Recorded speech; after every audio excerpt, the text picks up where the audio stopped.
sustain the energies in a nice way. That's right. So I think we are going to start right now, and I would like to welcome everyone to this Geography Awareness Week event. In fact, this week is a National Geography Awareness Week. If people didn't know, so please do know now and tell everyone about it, okay? And I am Mariana Pavlovskaya. I'm the chair of the Department of Geography here at Hunter College, and I will moderate the discussion that we are going to have today. So today, Dr. Alexander Murphy, sitting here in the middle, a distinguished political geographer, will give a lecture with an intriguing title, Coping with the Fast-Changing World, Why Geography Matters. Thank you, Alec, for visiting Hunter College, and we are looking forward to your presentation. So Dr. Murphy today will be in conversation with Hunter College professors, geographer Bill Solecki, right there, and political scientist and urban scholar Jill Gross, who is sitting right here. So they both graciously agreed to provide comments and also share their own thoughts on the role of geography in today's world. So many thanks to you both for doing this. So we are grateful. Okay, so I just wanted to say that biographies of all three panelists are written here in the program. And I welcome you to take a look. And we are grateful to the President Jennifer Raab for sponsoring this event, for producing for us this fantastic space. And this is a joke amongst human geographers because space is not given. It doesn't just exist. It is produced by social processes and everything. And also for offering us food.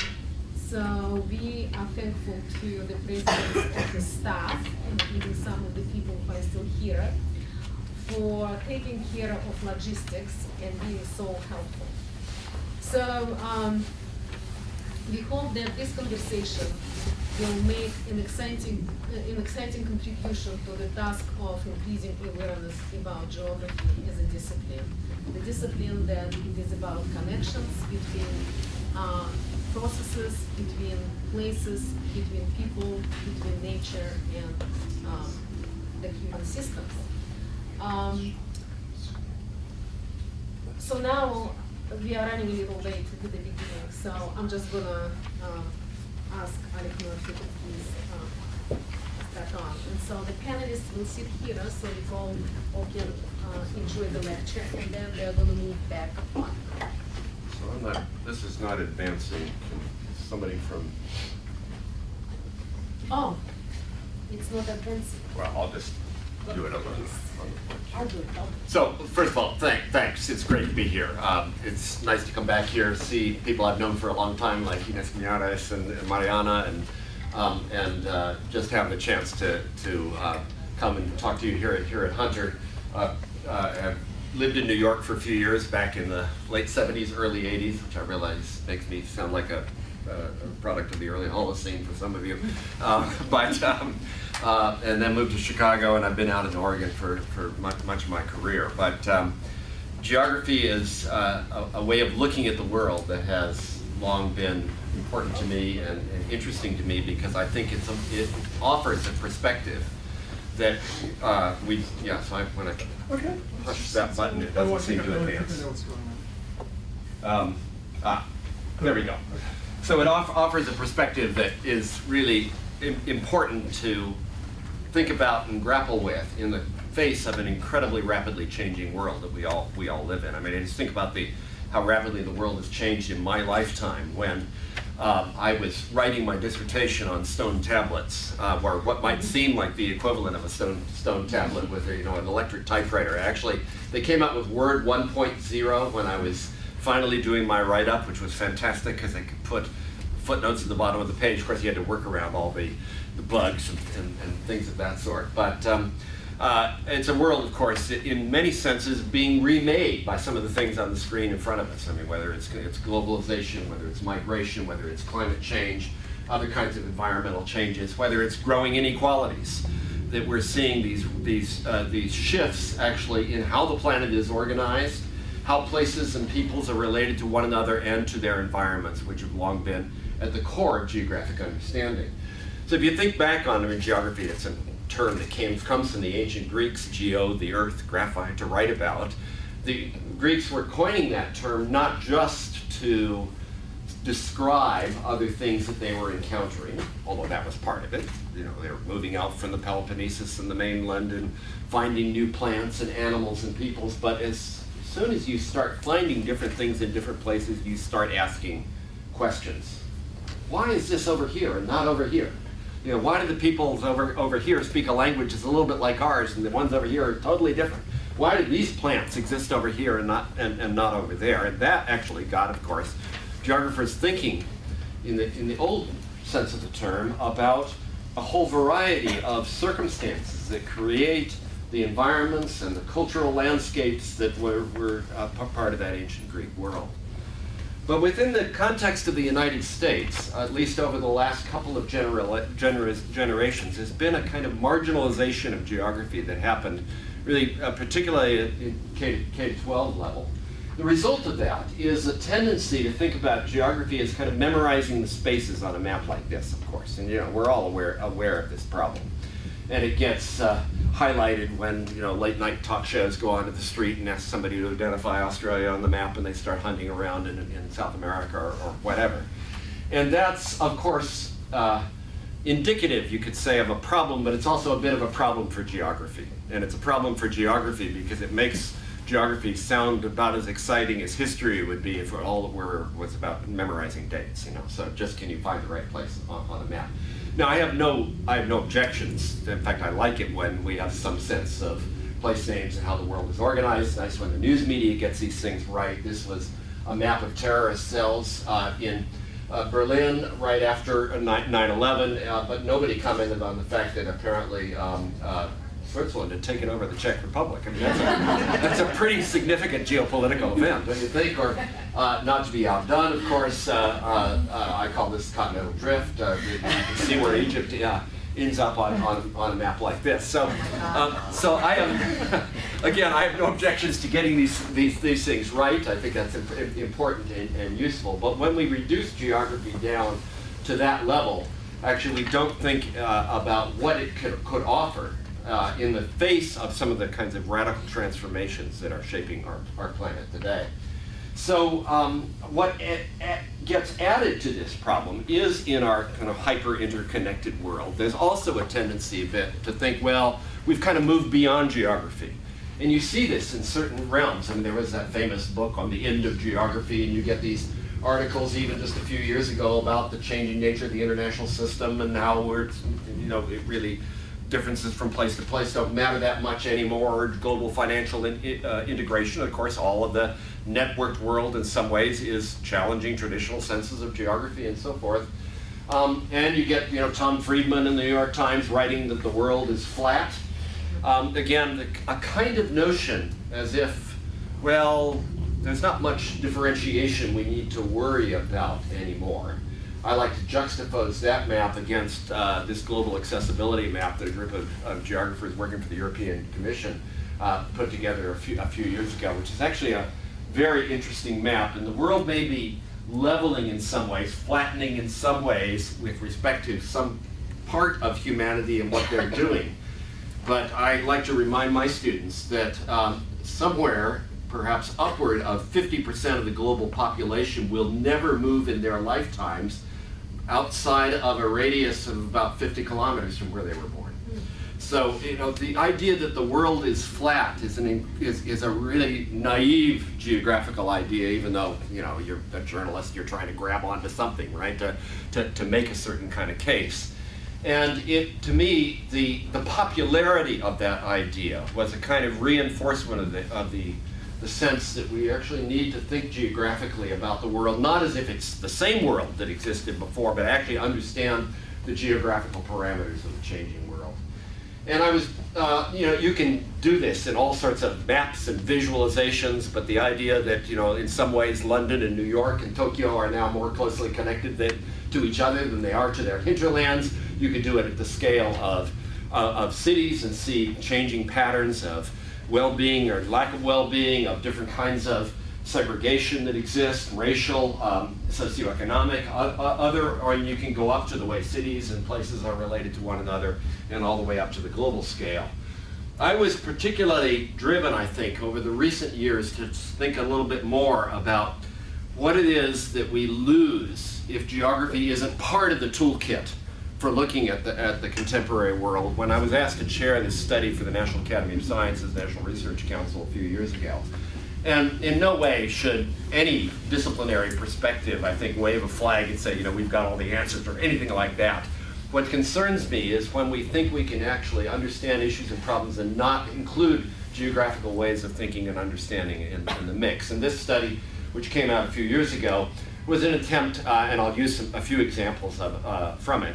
It was an attempt to sketch out some of the ways in which geographical perspectives, ideas, and techniques and technologies can feed into our understanding of problems ranging from environmental change to the geopolitical reorganization of the planet to patterns of inequality to the role of technology in society today.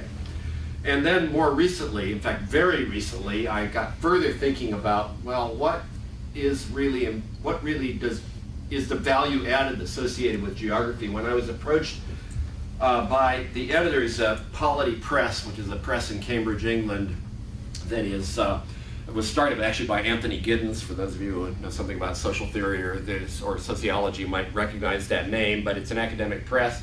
And they started a series of books that are focused particularly on humanities and social sciences, but in the face of the kind of pre-professionalism trend that has taken hold in a lot of institutions of higher education, kind of making the case for different ways of looking at the world. And so the idea, it was short books, non-jargon. They told me they didn't want a scintilla of jargon in the book, not lots of citations or anything like that, to write a 35,000 word sort of discussion of why a particular kind of way of looking at the world, a particular arena of study might be important. And so, they started this with volumes on politics and literature and theology. They obviously had to debase their standards because it was supposed to be world-leading thinkers, but they asked me to do the geography book. And they chose the pink cover. I'm not sure whether that's a good color or a bad color, but anyway, this book actually, it's being released next week, so I'm too early to give you a copy, but it was a way of also getting me to think about, well, how can one make the case in some senses there are important geographical ways of looking at the world that are really of value in trying to understand the changing planet on which we live. And I did this by organizing the discussion, well, first of all, I talked a little bit about geography and the nature of its approach, but using kind of three core things at the heart of the geographic discipline: space or spatial relations. I always say not in the way that my mother-in-law from Southeast Ohio pronounces the word special. Isn't that spatial, she'll say, but S-P-A-T-I-A-L. So spatial issues.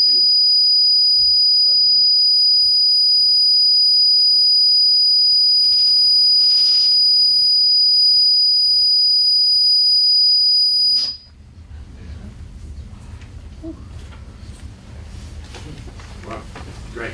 Thanks. Yeah. How's your mother-in-law? Well, that was pleasant.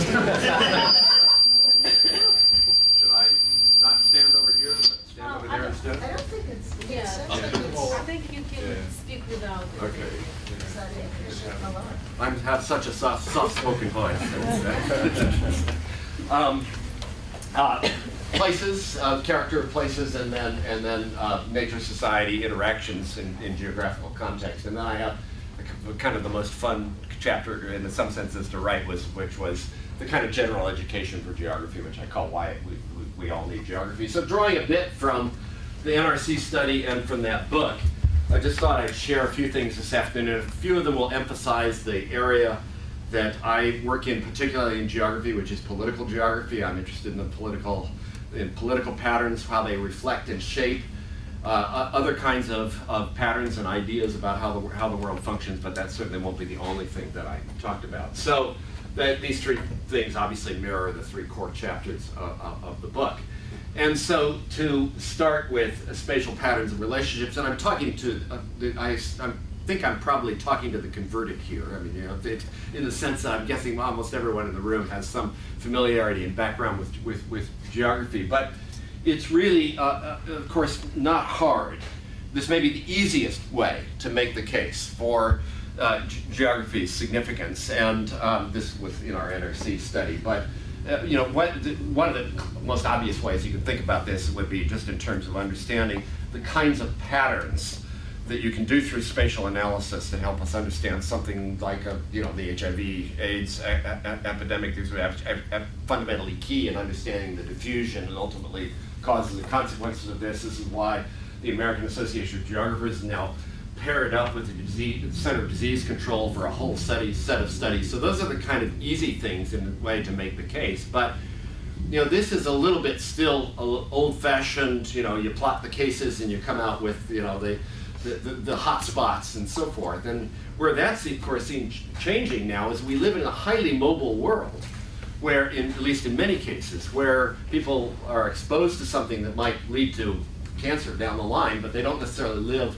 where they were exposed. So you end up having to put a temporal dimension then into the spatial dimension in ways that are really necessary to grasp some of the ways in which the world is changing. But beyond that kind of general, most obvious thing, I think lies a whole set of ways that we tend to look at the world ageographically, non-geographically, that really can come thundering to the fore if you actually think about what's the dominant understanding of particular places when you're not thinking spatially about them. So I have a map of Iraq up here, and it's fascinating to go back to the early 2000s and look at how little even this pattern, which is just the broad pattern of ethno-religious groups in Iran, how little attention this got in the wake of the US invasion of Iran in 2003. But even that's just the tip of the iceberg. Sorry? Iraq. Did I say something? Did I not say Iraq? Did I say Iran? Yes. Excuse me. Geographical ignorance, yes. So I was testing. So thank you for catching that, Marianne. So I was giving a series of talks at the time this was going on, and I was saying, in the wake of the invasion, whether you thought the invasion was a good idea or not, it's not just a matter of actually thinking about where different ethnic groups are. It's actually thinking about the local economic geographies and social geographies that were actually going to have an impact on how things were going to function in a post-invasion Iraq, where the former center of power was gone, and you're now got different groups concerned about their circumstances. So one of the simplest ways to do that was simply think about where the distribution of oil resources were in the country. And the fact that it's the center is not the oil-rich area. The oil-rich area is in the Kurdish north or the Sunni south. The Shia south. I'm speaking everything this afternoon, sorry. This kind of just simple way of thinking about a spatial pattern that can give us some understanding of things was almost completely absent from the public discussion about policy making, policy priorities, what kind of system one might think about trying to set up in this place. And it took about 4 years for anyone to pay attention to this, by which time interests had become vested and concerns had developed around ways that I can't get into this afternoon, but I think you would bring enough background to understand and appreciate. And I was thinking about these things partly because I had been involved a decade earlier in some work on Bosnia in the wake of the civil war that, of course, had tore the former Yugoslavia apart. And this is a map of the first-order subdivision within Bosnia that shows simply their ethnic pluralities, where a few more Serbs were living as opposed to Croats and Bosnian Muslims. And it's actually based on CIA public domain ethnographic mapping. And it was used as a basis for proposing a partition plan for Bosnia that was proposed by the US Secretary of State, Cyrus Vance, endorsed by Lord Owen, his counterpart in the United Kingdom, and was set forth as a possible way of dealing with the conflict that was going on there. And I had actually been collaborating with an Austrian geographer at the time, looking at how people moved around and used space in Bosnia before the outbreak of conflict. And we were using these minibus schedules, which people get to move around with. And we constructed a map that created what we called micro and macro functional regions, how people were functioning on the ground, and we overlaid it on this pattern that was the proposal, and you can see almost no correspondence between the two. If that kind of mapping had been done, this kind of pattern would not possibly have been proposed, because it actually didn't resemble the spaces that were actually meaningful to people on the ground. And this, actually, the proposal was a crashing failure. I mean, it was rejected by all sides. And it's just another example of how thinking geographically about these problems opens up new ways of thinking and understanding that aren't necessarily there before. Now, I am glad to say that actually in the wake of studies of this sort, the State Department set up a humanitarian research unit within the State Department that actually does some of these kinds of analyses today. So it's a great example of how you can think that the failure to ask interesting geographical questions, it's not just a matter of coming up with a spatial pattern. It's actually thinking about what that spatial pattern represents and what's being represented or forgotten that actually matters, and that's where some deeper geographical thinking is really key. So turning to the nature of places and regions. Now, places and regions are complex things, of course. And yet it's interesting because we often think about ourselves as the way we define ourselves as, well, I'm from New York, or if you're traveling abroad, I'm from the United States. So we use places and regions to define ourselves, to think about our place in the world. And yet, where do we study actually places and regions in a more comprehensive kind of way, in a way that connects different elements of those spaces and regions, not just sort of seeing them as individual units? And again, turning to a geopolitical example, I was spending some time in Egypt and Oman around 2010, kind of right before the outbreak of the so-called Arab Spring, which is suggested on the upper left-hand cartoon. And of course, this came as a surprise to very many people, and there was a whole lot of analysis of, well, what gave rise to this sudden uprising? And if you'd actually spent much time in the Cairo of the late first decade of the 21st century, it probably would not have been quite so much a surprise, because the sense of the level of frustration amongst those who saw no hope or no opportunity in front of them in the face of the authoritarian regime that existed there might have given you some sense that this was a powder keg in a way. But so then, of course, the attention turns to, well, then we've got all these circumstances where these authoritarian regimes are being resisted from below. And well, that's true, but there are lots of authoritarian regimes that were not the subject of major uprisings.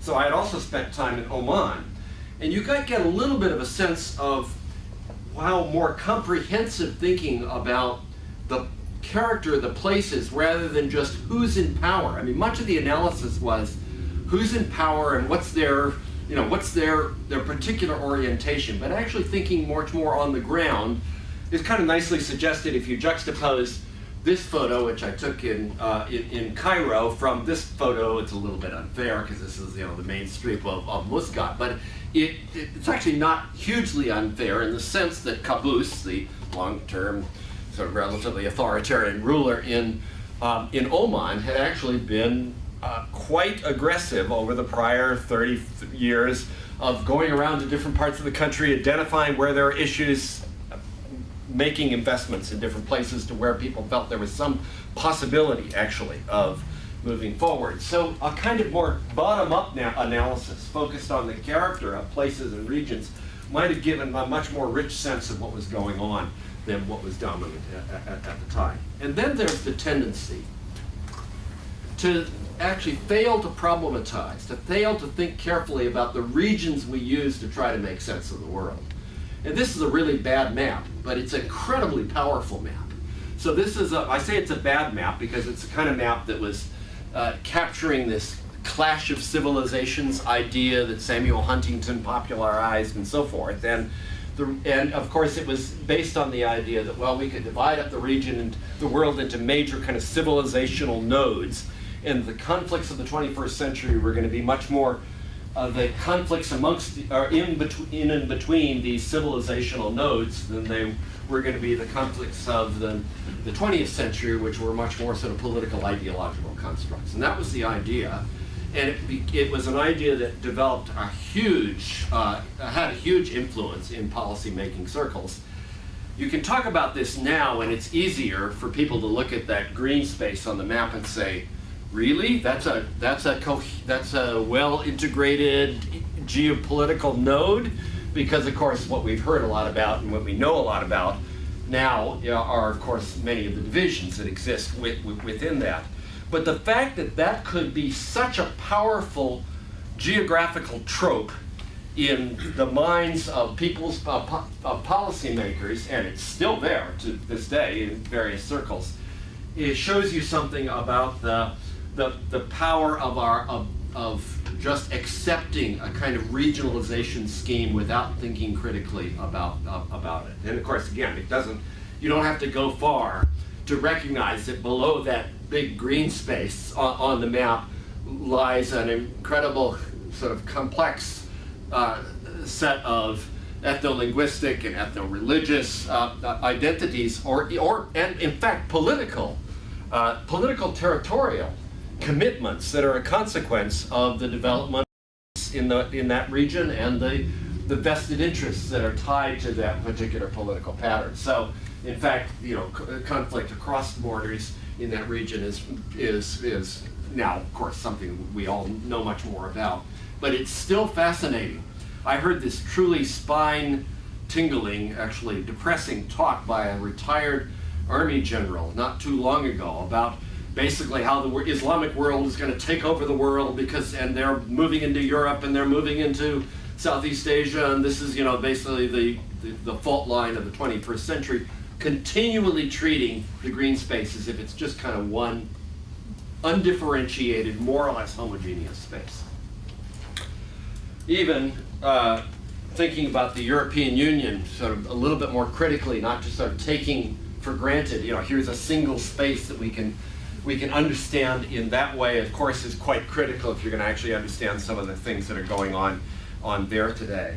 One of the great projects of the early 1990s was a project, of course, to develop a single currency that was adopted throughout much of the European Union. It's fascinating to look back, I've been doing a little research on this, to the assumptions that were being made at the time about the euro and its implications for identity constructs and so forth. So here you have Jacques Santerre in France arguing the euro will bring citizens closer together and will provide a physical manifestation of the growing rapprochement between European citizens, which has been taking place for the past 40 years. Euros, this is Wim Duisenberg's counterpart in Germany, is the symbol of the future integration of 300 million people that will change the way in which we think about one another as Europeans. So the assumption there is that if we create this ever more state-like entity at the center of things, then kind of it will follow along, that people will sort of feel committed and involved in this general project. And that's a kind of amazing, if not heroic, assumption given what was going on in Europe at the time. Sorry, I meant to put this slide first. At the time, unemployment was, so here we are, unemployment was actually pretty high. There was declining participation in European Union parliamentary elections. There was growing antipathy towards kind of centralized regulations that were coming out of Brussels. And all of this, if you were looking at it in a more critical vein, might have led to some questions about whether the introduction of a common currency, as convenient as it is, I love not having to change money when I go from Germany to France or whatever, as convenient as it is, was going to actually lead to the rapprochement of people, because there's a potential always for an asymmetric shock, such as what took place in the wake of the European financial crisis, an asymmetric shock to actually lead people to think about their interests in non-European Union ways.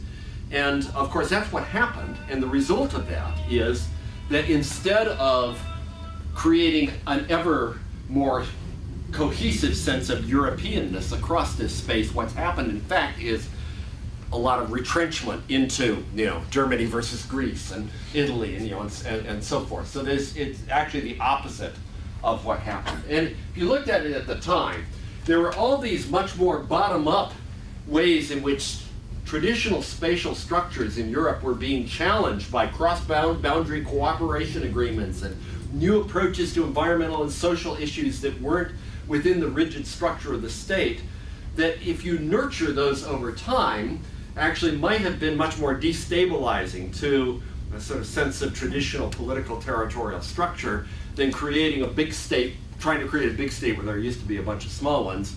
But the geographical imagination was so caught up, in a sense, in this kind of set of assumptions about what a big political space would look like, that it leads to the kind of consequences I just talked about. So it's again another way of seeing why thinking in a more comprehensive way, not simply about political institutions, not simply about economic relations, not simply about identity constructs, but about how those interrelate with one another, actually can be incredibly important in understanding our changing world.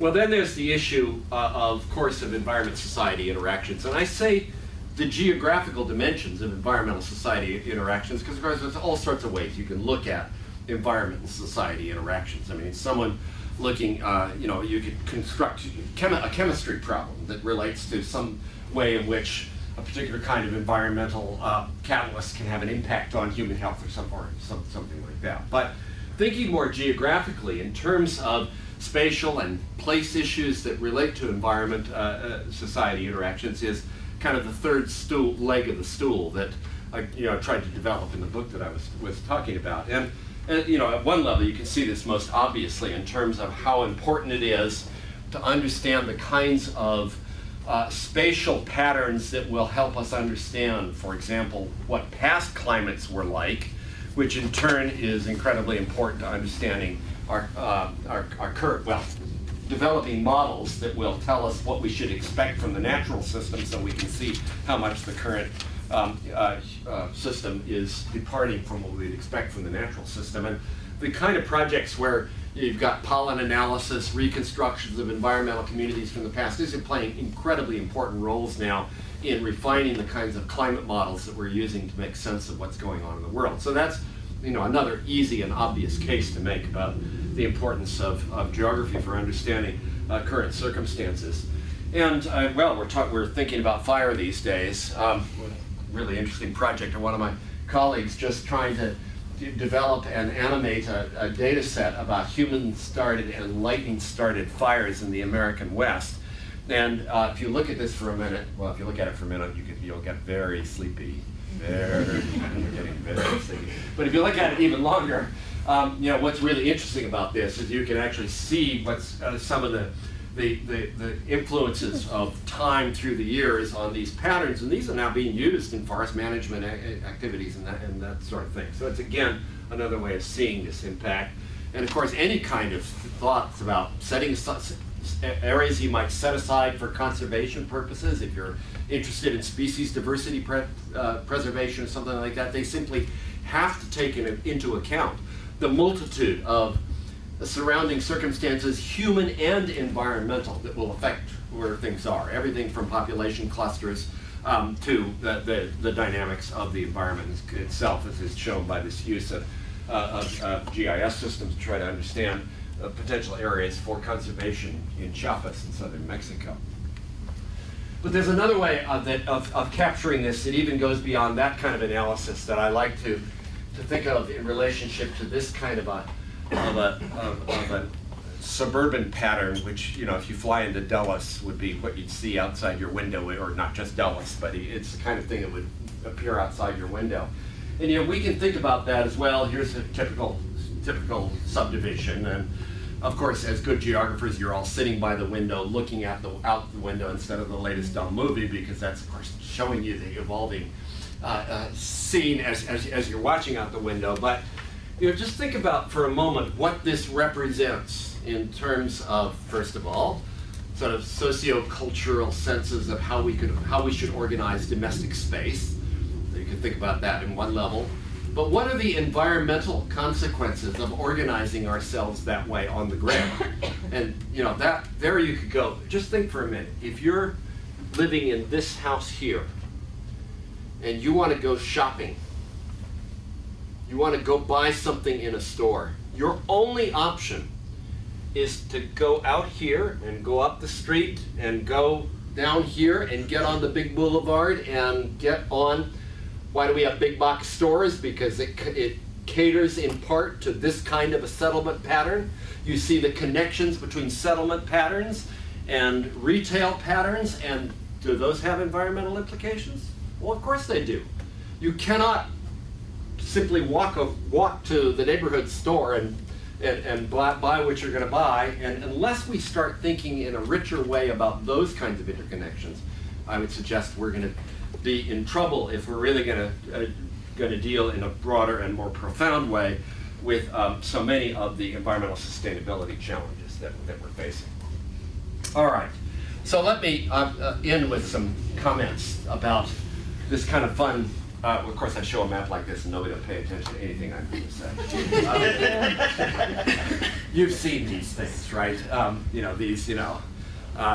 Well, I mean, it's kind of a variant on that famous New Yorker cover of, how New Yorkers view the world. But sadly, there's a certain kind of truth that lies behind the fiction here. But I want to talk just to finish up my remarks this afternoon just about the kind of liberal education mission of geography, because I think that's something where we often forget to think about as well, and I think it's a really important one. And it's something that goes beyond this, right? I mean, I'm glad to see everybody laughing. It's not just, I have a whole collection of these, by the way. Extra credit for anyone who can give me any additional examples. I love these examples, they're so fun. But of course, it's not just that. It goes far beyond that. And it goes to a number of things that I think are actually critical for when we think about education in today's world. One of those is simply to challenge the stereotypes that we tend to have about other parts of the world. So I like to show my classes this picture, and I tell my students I'm in front of the geography building at a major university somewhere in the broader Middle East. And I say the only thing I'm going to tell you about the picture here is that the woman in black standing here in the center is the chairman of the geography department. And I say, where am I? Iran. I am in Iran. Now we get Iran, right? So I'm in Isfahan in Iran here. And of course, what's interesting is that very rarely do people think Iran, because they've heard about the role of women in Saudi Arabia. And so they think, oh, well, that's just the way it is. And I'm not suggesting there aren't gender issues in Iran. There clearly are. But there's nothing particularly unusual about having a woman chair a major department. And geography gets its whole building in Isfahan. She got her PhD at Michigan State, by the way, before the Iranian Revolution. I was there about 10 years ago. Iran's a great place to travel, by the way, if you don't want to see other Americans. I've spent quite a bit of time there over the last few years, which is probably why I made the mistake. But yeah, I mean, it's a classic example of how we develop these assumptions and we do these stereotypes, and then we take them on the road and we use those to try to make a sense of other places in really damaging ways, in really dangerous ways often. And then there's the issue of broadening stereotypes. If you can't read it from the back, it says the mother is saying, "See, this is called the out of doors," and the son says, "Oh, I've seen this level on my video games." And so the broadening horizons, of course, can take place in a variety of ways. I love this cartoon because, in one sense, I do think we are increasingly living in a world where we're actually losing some of that tactile contact with the world itself, and I think that has consequences for how people think about the world, how people interact with the world. And what goes with that, of course, is not just broadening horizons, but fostering curiosity about and understanding of different peoples, places, environments. You know, if it's right that to know something about it is a prerequisite, to know something about something is a prerequisite for caring about it, then it's pretty hard to ask students to become seriously concerned about deforestation in the Amazon, or social turmoil in Afghanistan, or labor conditions in some parts of China, if they have no sense of that. I mean, it's just a complete abstraction. You could say, well, yeah, they can look something up on Wikipedia, they can look it up, but that's different from actually gaining some real sense of what different places, people's circumstances are like. And then, of course, also fostering appreciation of both the potentials and limitations of geospatial technologies. No question that geospatial technologies have boomed over the last 15, 20 years, and there are lots of job opportunities and so forth associated with them. But of course, it's also true that the value of any kind of GIS output is no better than the conceptualization and the quality of the data that goes into each layer. So it's not just a matter of learning a software manual. To actually use the tool in effective ways, you actually have to think geographically about the components of the things that go into it, which is why we shouldn't just think about it as sort of learning a particular technique, but think about it much more deeply, which is a little bit what the whole sort of GI science idea is about. And what, of course, goes with this is this huge transformation, actually, in the way we're organizing information about our society. So about 15 years ago, or 12 years ago, I was in Washington, D.C. I was at a briefing of the National Geospatial Intelligence Agency. And we were they were showing some of the new things that they were doing and so forth. And then this guy who worked there, he made what I think he thought was just an offhand comment, but I thought was actually something incredibly profound. He said, 10 years ago, we and many other agencies within the government, we organized our information by topic. Now we organize our information by geospatial coordinate. Just think about what the broader implications of that are. The very fundamental way the information, ideas, and knowledge are organized. That was such a far-reaching comment. He thought of it as just sort of something to throw off as kind of, an aside. What that does, though, is it puts pressure on all of us to think about both the possibilities, but also the limitations of various kinds of geospatial representations and analyses.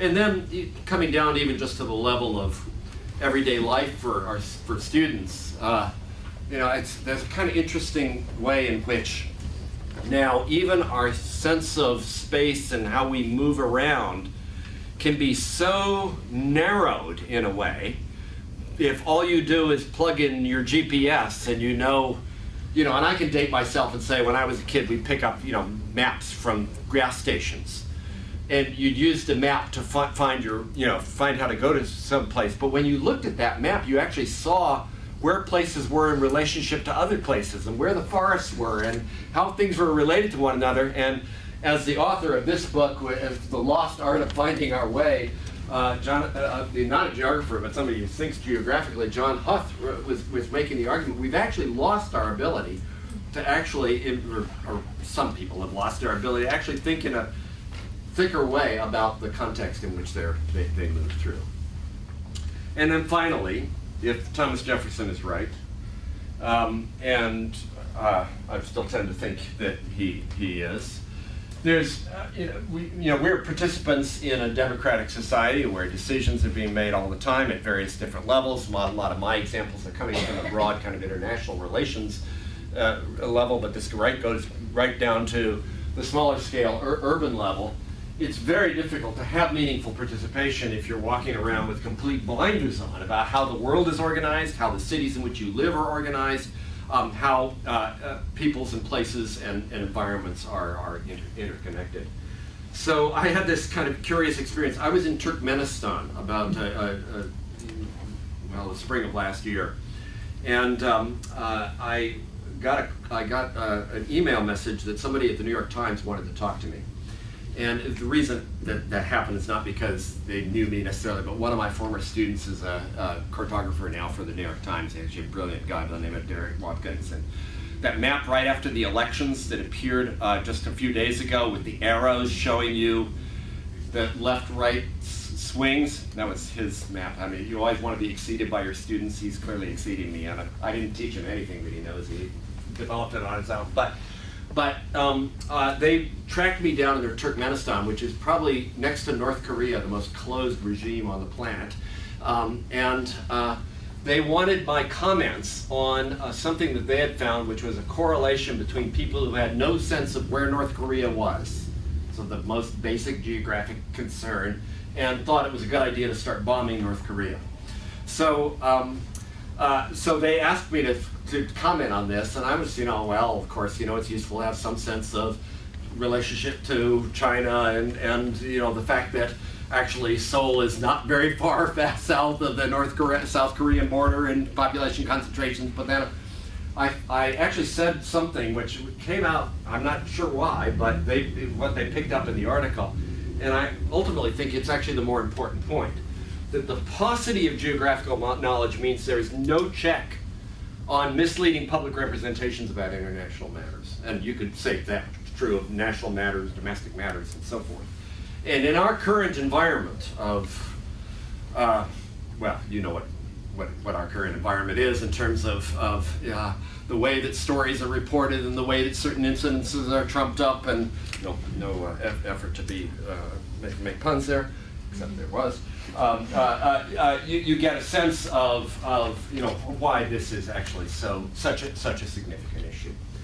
And it doesn't even, it's not even difficult to go back in time and sort of see even how it'd be kind of nice where if some candidate running for president realizes that Syria is not Iran's route to the sea and things like this. But so you can make fun of this stuff, but actually behind it lies something much more significant and something much more attuned to geography's pedagogic mission. So when you take all these things together, I think it's not hard to make the argument, not that geography has the only sort of answers or is sort of uniquely positioned for anything, but in our incredibly interconnected world, geographic perspectives and understandings are not luxuries.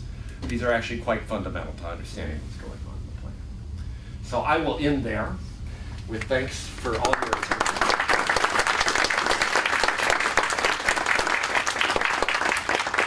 And I will welcome comments and critiques. Yes.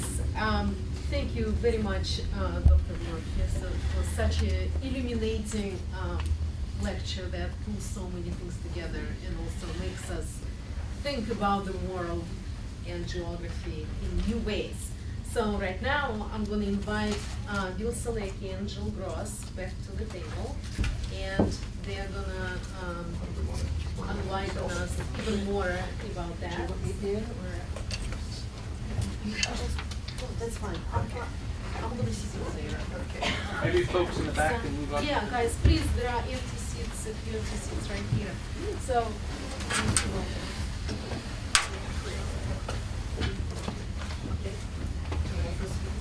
okay, so Bill Solecki, professor of geography, who has been doing lots of work on urban adaptations to climate change.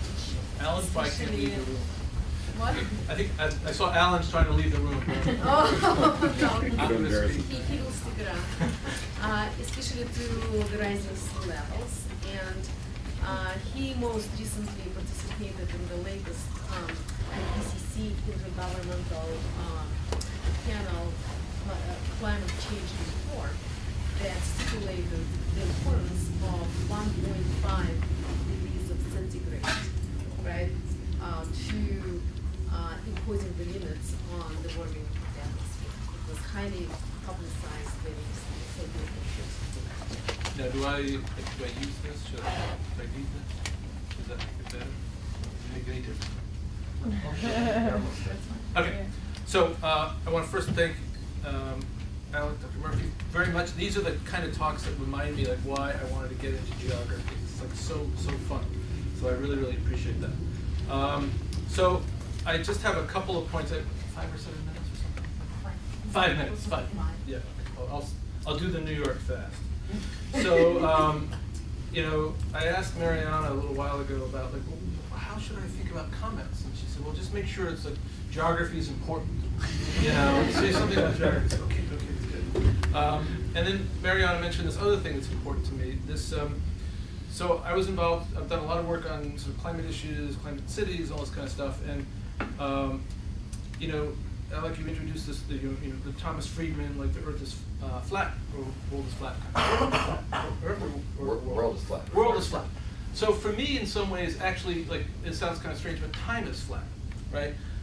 Because a lot of the work coming up in this report that came out that I was involved with, basically says that if we want to really address some of the climate issues that were sort of ongoing, and simultaneously, it's like everything is thrown into one big bucket. It's if we can, you know, we have an opportunity to look at climate issues. We have an opportunity to look at, you know, maybe sustainable development questions, the sustainable development goals, justice questions, and you know, we have this window literally over the next 25 years.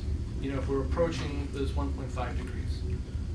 And so, you know, with that, it's like literally becomes a question of like every year, every season is important. I remember, I don't know if Peter Marcatulio was in the room, but I was a colleague here, and I was talking with him. I was literally driving on the Parkway when I was sort of in the midst of this report in the New Jersey Garden State Parkway. And I said, so Peter, what does this mean? Because he does a lot of like climate mitigation. Does that mean like every car that I'm looking at in 10 years has to be, or 15 years has to be electric or hybrid or something, you know, to even get anywhere near this goal? And basically he said, you know, sort of thumbnail spitballing the issue, yeah, probably something like that. I mean, we really have to sort of embark on a significant, the T word, transformation to get there. I should also preface, as I'm going through my comments, there's a very small question to you at the very end. So there's not going to be a lot of like, you know, it's a simple little thing. Yeah. No worries. So what I'm really kind of, you know, struck by this notion that, you know, a lot of people focus on the world being flat, but I think at least as I look at it, the you know, time is flat. Like we really have this window, you know, to sort of get it right for not just us, but for the end of the century and all that kind of stuff. And I think that in some ways, down, that geography is really well positioned as a discipline to do this work. And it, you know, and historically it's done a lot of this sort of quote unquote transformative work, which I'll speak to in a moment. And I'll preface, you know, my big question to you, Alec, is like, how can geography be most effectively transformative at this moment? And how can we avoid some of the good things that geography brings forward embrace some of the good things and avoid some of the bad things that geography, you know, previously when engaged in transformative work hasn't worked out so well. I'll go through some examples. So that's kind of my point if you want to reflect on it. So how is geography well positioned? I mean, and a lot of this sort of references some of the things we've already heard. You know, and we see this in lots of different areas. I mean, the world is incredibly complicated. These questions are complex. They're interrelated. They're nonlinear. You know, systems level perspectives that involve, you know, something happening in one place and then impacting another. So there's a lot of this sort of connectivity issues and teleconnections, all these other kinds of questions that geographers, you know, historically have been really good at looking at. And I think, you know, in this context for transformative change, we need to sort of, you know, bring those kinds of challenges forward. The issue, I mean, you know, geography, of course, is cursed and blessed by its interdisciplinarity, its transdisciplinarity. These are the things that that many of these sort of complex problems need. They need these perspectives, and I think we saw some examples of that in the work that you presented as well. And of course, many funding agencies are now funding work specifically on transdisciplinary, interdisciplinary. Each one of those mean a little bit different, not just multidisciplinary, but interdisciplinary. So I think geography is really well positioned and positioned to take advantage of that. And also geography has the tools. I mean, in this department, many other places, we have the GI science, and it's truly an evolution and revolution. I mean, just a simple statement that you made of the guy at national security, whatever, saying we're reorganizing all of our data. Fundamental change. And geographers have been at the vanguard of that, and we need to continue that. It's always hard because there's always competition. But I think beyond the spatial analytical component, the other thing that is absolutely fundamentally important, and again, you referenced this in your piece with the cartoon, there's nothing that beats experiential learning, getting out there, seeing the world. As students, you guys are looking at the first couple of rows, nothing is going to beat the field experience to sort of look at what you're studying and then translate that into the theory and things that you're learning into your analysis. And in some ways, it's kind of interesting. I think it's actually, beyond sort of this transformative issue in climate change, the other thing that I'm really excited about for geography, again, you alluded to it, is that, many disciplines, like in the 19th century, there was all this sort of fact-finding. Of course, geographers did that as well and provided a lot of information about how the world is analyzed or how the world is presented. Geologically, we explored and understand all the various geological beds, a lot of chemical, investigations of all the chemical compounds. The 20th century was, in chemistry, was about, developing and testing theories. And of course, early 20th century in physics, E equals mc squared and all these other kind of stuff. Now we're getting the tools to test some of those physics theories and other, theories of relativity, et cetera, that were put forward in all these other disciplines. My position is that geography is now able, with all the sensing devices and supercomputers and all the other kinds of devices, to really test some of these, maybe rejected for obvious good reasons, but central place theory, all the other, time-space geography for our Hagestram friends in the audience. Now we can really get and climb into that a little bit more in ways we haven't been able to do. So I think that, on the surface, it's just a fabulous time to be in geography because we have the tools and we have the perspective. Now I'll also say, kind of in terms of like the other thing that we've had historically, we have folks like Alec Murphy, we have folks many other people associated with the national academies and so forth that have been really allowing geography and geographers to punch above their weight, meaning that we have really been involved, and this is specifically for the human dimensions work. I mean, the work that I do in global environmental change, it is rich with history of geographers making just an absolute meaningful contribution. Going back to Gilbert White, all the way to Gilbert White and his work, in floodplains in the 1940s, to work being done by a multitude of geographers and their engagement in very high level government, science, as well as many other forms of science. So I think geography is well positioned. Now I want to circle back very briefly, and I'll end on this idea of transformational action. One of the critiques, of course, of geography is that it's always sort of, it sometimes gets it wrong, right? I mean, environmental determinism. Hey, people are different because the environment, and then we sort of gravitate toward that as an explanation, and we go down sort of a theoretical rat hole, then really realize that maybe we've made some mistakes.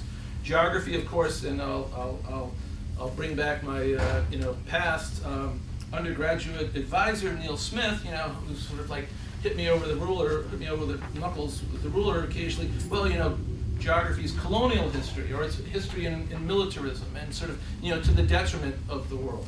And of course, more recently we've heard and we've been recalled that people like Kristaller and others, were heavily embedded in Nazi dogma. And so geographers get it wrong in these transformative moments. So how, in circling back, I feel that we're in this sort of great moment of transformation and great possibility. The story of the 1.5 report is one of feasibility and possibility. It's challenging, but possible. So the question that I have to you, Alec, as I mentioned at the outset, is like, how can we do it right? Yeah. Avoid the problems that we've come across as a discipline before, and really be a force for good at this particular moment. Great. Thanks. Is that 5 minutes? Usually more. Oh,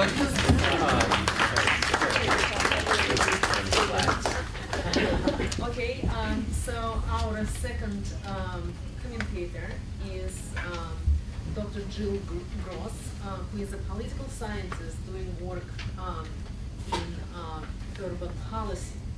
And her work engages urban space, scale, and other geographic themes, including research on comparative urban governance and policy, as well as migrant integration. Moreover, her newest book, which is supposed to be released tomorrow, right, is called Constructing Metropolitan Space. She is a geographer. Actors, policies, and processes of rescaling, again geographer, right, in world metropolises. So, thank you, Jill, for agreeing to participate in this panel, and welcome. So there is nothing more intimidating than being not a geographer at a panel of geographers, so you will forgive me if I step into any holes. Thank you very much, Dr. Murphy, Dr. Solecki. Thank you for inviting me today. So I'm a political scientist, and I was trained in comparative politics and political theory. But I've spent the last 20 years teaching in the urban planning and urban policy department and program here at Hunter. And the more and more that I research this, the more I realize, following on the theme of the panel, geography matters. My own work on cities, you know, as I sat and listened to both speakers today, there are so many ways in which it is very clear that our works resonate and cross with one another. You began and you followed up with this idea that the world is flat. That was the theme that inspired my first book. And it was a critique of the idea that Friedman had. I gotta go read your book. Because Friedman, sort of in his suggestion that the world was flat, was also suggesting that somehow with globalization, the world was becoming more equal. And in many ways, suggesting the world is flat was denying that power is mapped onto a world of inequality.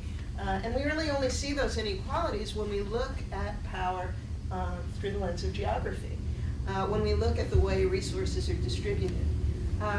Of course, as a political scientist, my interest is very much on the question of how policymakers shape space. How power is used to restructure the way we live in cities. And certainly being in a planning program, this becomes very, very evident. We really see the ways in which decisions made by city government about where the streets go, what resources go into schools, how funding is distributed and allocated, all of these create geographic division. Right? Here we are in New York, a city of 8 million, a city that is perhaps one of the wealthiest global cities nationally. It's also one of the most spatially segregated cities in the US. All of this says a lot about the way we as social scientists think about power. So, I think you're absolutely right. We have a tendency historically to look at things agiographically. Certainly in the parameters of political science, I remember I had to make a choice when I was looking for a job. If I studied cities, the only place for me to do that was in an American politics area, but I studied cities around the world, and that didn't really fit within the existing disciplinary divisions within my area. So here I am, 20 years now past, and really thinking about space and about policy and control. So what is my new book about? Well, we've been thinking about this question of geography and thinking about it as you described it at the very beginning of your discussion, that while geography is often thought of in a very physical sense, it's also very evident to me when we look at policy that geography is also something that is very much socially constructed. And this became very evident when I got to thinking about some of the challenges that we face as urbanists in thinking about problems that extend beyond the boundaries of the city. So for example, environment, as you point out, transportation, issues of mobility. Here we are in New York, but New York is connected to New Jersey and Pennsylvania and Connecticut. But politically, each of these regions are treated as separate entities. And so politically, we end up in a much more competitive environment, a more competitive arena. So I've been working with a group of scholars that have been asking the question, what happens when problems extend beyond the boundaries of a city? Are we constructing new geographic scales, new formal scales of power that are able to grapple with some of these problems? How do we build a bridge between New York and New Jersey unless we can get New York and New Jersey to sit down together and recognize that they share a geographic region rather than thinking about themselves as in competition with one another? So the purpose of the book was to ask scholars in cities around the world. The book looks at New York, Berlin, Delhi, Guangzhou, Rio, Istanbul, Rome. I'm missing one. I'll get over it. But we ask scholars to ask the question of whether government is meeting the challenges of regional expansion. As populations grow and move beyond the traditional boundaries of cities, are we seeing a response? Are we seeing a political response? Are we constructing new metropolitan spaces in a formal sense and creating new institutions and new governments? And what we found uniformly was that the answer is no. People are moving, and in fact populations seem to be much more cognizant, that lived experience. Populations are much more cognizant of being a part of a much larger whole. Not simply a part of a neighborhood, but that your neighborhood is nested within a larger sense. How do I know this? Well, for our study of New York, we began by doing a survey of people at Grand Central Station and Penn Station. And we asked them, where do you live? And we showed them a map and asked them to identify their region. And the vast majority of people that we spoke with, wherever they lived between New York, New Jersey, Connecticut, and Pennsylvania, all uniformly tended to identify themselves as being a part of a common and shared region. Then we went on to take a look at how policymakers think about this. And we analyzed the discourse, right? We analyzed what people were saying. We looked at decision-making in entities like the Port Authority, which is in principle a regional institution. But when you looked at the conversations of policymakers within the Port Authority, each one was very much focused on their own local geography and where they lived. So the policymaker in New Jersey was self-interested and only concerned with what was going on in New Jersey.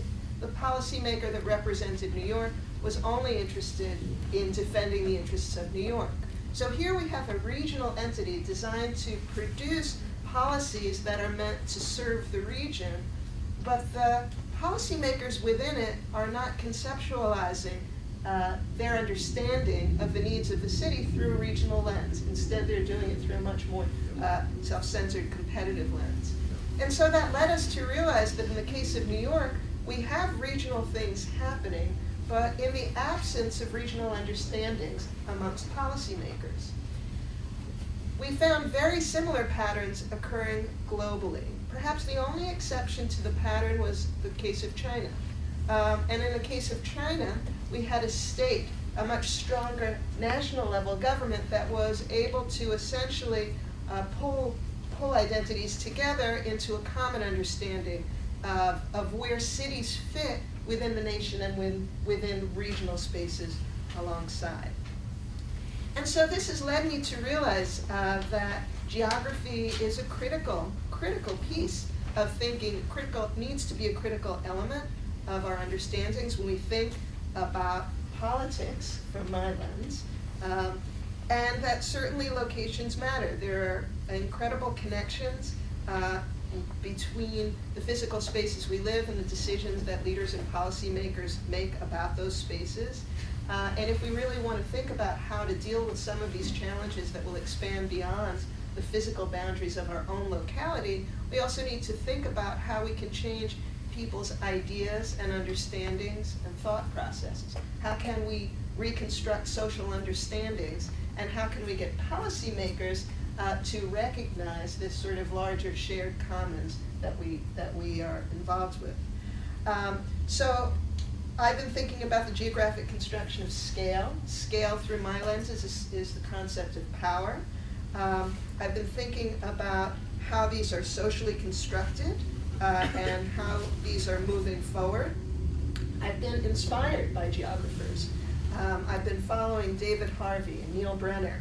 And in fact, recently at the American Political Science Association conference, I attended a panel that had the largest attendance because we invited a geographer to come and speak with us and educate and work with political scientists about geographic understandings. I think that geography brings an important lens to our methods. It forces us to look at things in different ways, and it should.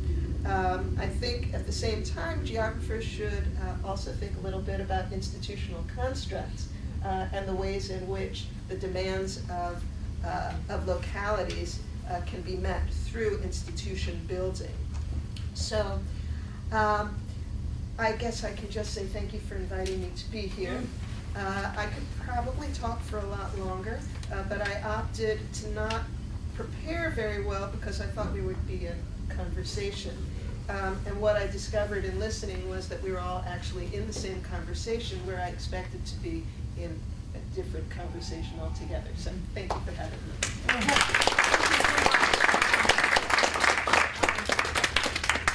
Thank you to all of you. So right now, what I'm going to do is I'm going to ask Alec Murphy to please respond to some of the comments. And unless he has to run away immediately after his Yeah, so I'm in a difficult position. I'm supposed to be downtown at a reception that Bloomberg and a few others are at, where I might actually have the chance to make some points about geography starting at 5:30. So I'm going to have to really blast out of here fairly quickly, and I apologize for that. But I really wanted to engage with the comments that were made, and I really appreciate those. From two different perspectives, really. Obviously, in many senses, just amplifying some of the things that I was talking about. But just a couple of quick comments. Bill's comments about the value of both the spatial analytical and the experiential, I think, are obviously borne out by a lot of the examples that I was showing. But this issue about basically how do we avoid going down rat holes, to put it crudely. I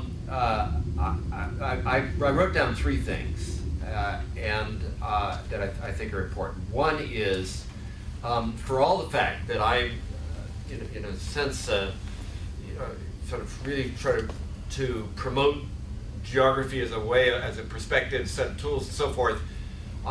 You don't want to build walls. The goal is not to say, we do this, and we don't want anyone else doing it. Actually, what I care about most is that we think geographically about the world, and that to avoid, I think, some of the traps of the past. Environmental determinism came about in part because people are trying to carve out this is only stuff we do, and so I think don't build walls. My main concern is that geographical ways of thinking and perspectives and tools are at the table.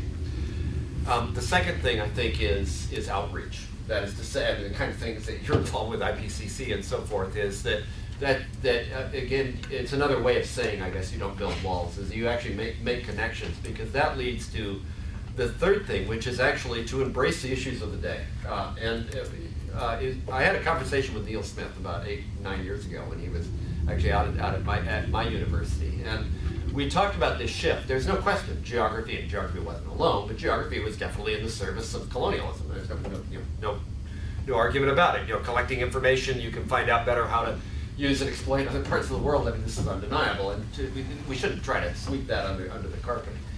And yet, we were talking about actually how geography, in some senses, had gone from this deeply facilitative of certain kinds of things project to one that was actually being much more sort of critically analytical about projects. And I don't mean that in a narrow sense, I mean that in the broad sense. And I think that's the other challenge. So whether it's It's your interests are and your focus is race and racism, or growing inequality, or global climate change. You've got a role to play thinking geographically about all those things that maybe helps you out from that, from the rat hole.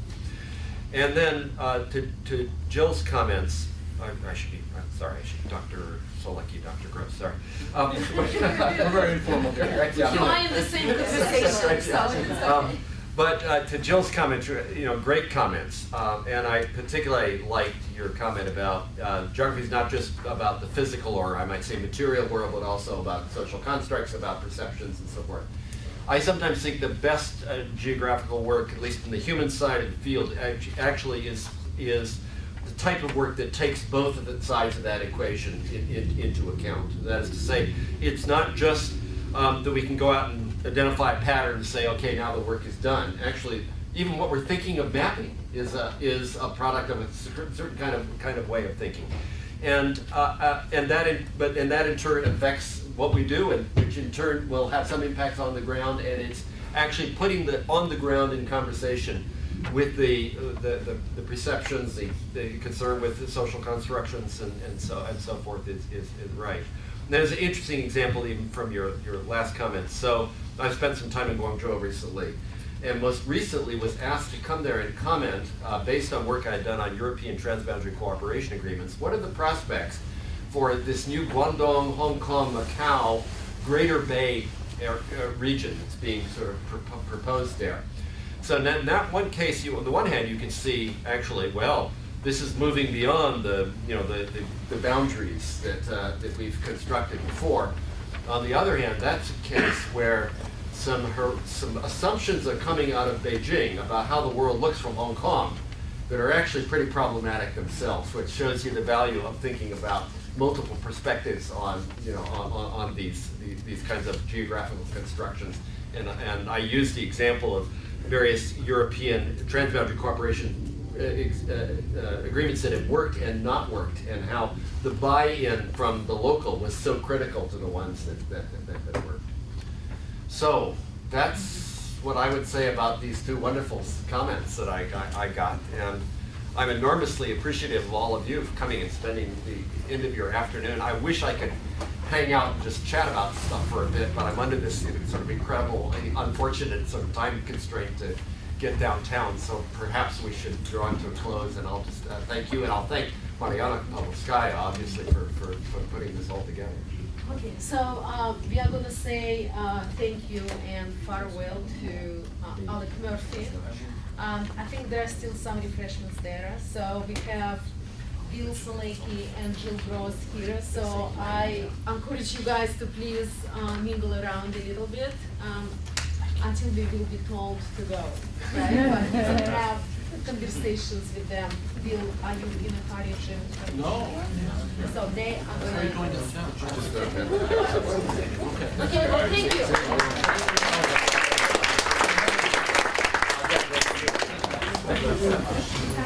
Really, thank you so much. Appreciate it.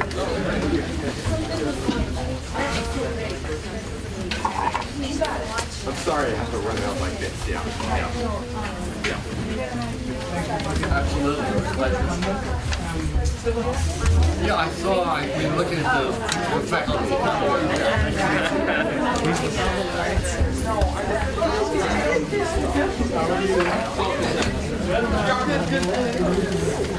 What about you?